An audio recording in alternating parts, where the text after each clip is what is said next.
This is Bobby from Bobby's Hobbies. You know, I realized I look like Dr. Octopus. Oh my God. I wonder if I have any superpowers.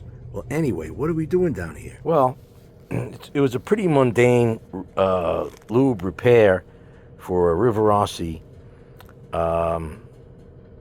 u25c. This is the one we found the spider's nest in, or not a nest really, but an egg sac. And it was all dead. I saved it somewhere so we could look at it more later, but then I found something that's really, this would have been the end for me as a kid. I would have said, oh, it's busted. And it is busted all right, but how so? I don't know how this happened. Maybe the guy dropped it, a kid, who knows. But if you look carefully, you could see that that wheel, the plastic center, is broken out. Now, we're not going to give up. Now, my feeling is if I would have put plastic on this side, I would interfere with the running.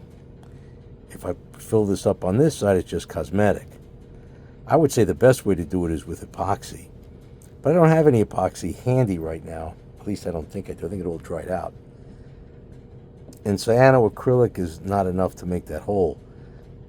Now, I know that you could use cyanoacrylic and baking powder. I might try that. That could be interesting. But what I'm going to do instead for the moment is try to fill this up with plastic, like a solid piece. Glue it in there and then drill a new hole. Let's see what happens.